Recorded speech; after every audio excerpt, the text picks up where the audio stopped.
Wannan sura masha Allah ta yi yar baka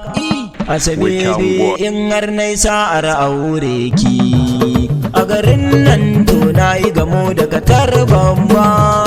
Wannan sura masha Allah kin yi yar baka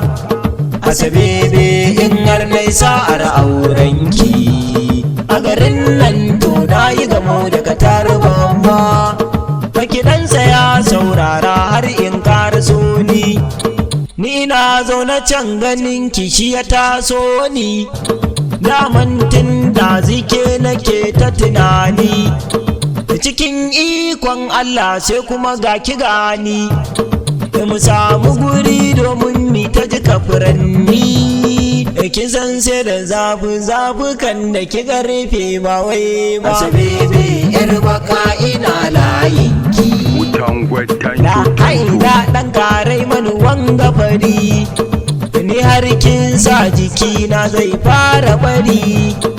to alquran tilas ma in sake shiri domin karma wani ya mini kafa a gari ke a ɗazina sai da ma filin mun tari da kudin za mu dinga jin daɗi kyama da ke ba. Asabe yar baka ina layinki da kyakkyawa yar baka mai shekin fata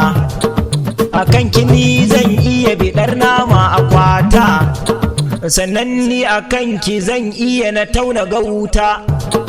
akan ki zan sha lifton koda babu citta akan ki zan zuba ruwa domin in kashe wuta ke ni ba akan ki ba abinda ba zan ma iya ba. Asabe yar baka ina layinki dan karai manufarin nan da kike sai ba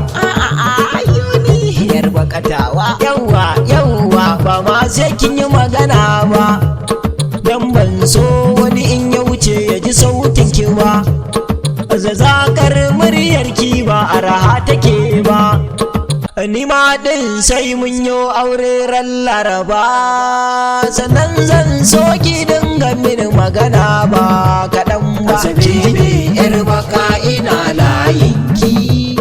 Asabe batawa baka alkyabbar mata tabgarin nan in ba ni ba ke kwata-kwata baki dace da kowa ba diyar gata a nan ɗina ke tintini ki rike wuta a ganan gefen shi ma kin kafa masarauta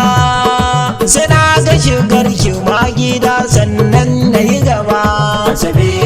yar baka ina layinki Asabe in har nai sa'ar aurenki a garin nan to na yi gamo daga tarban ba. Halwa aka talho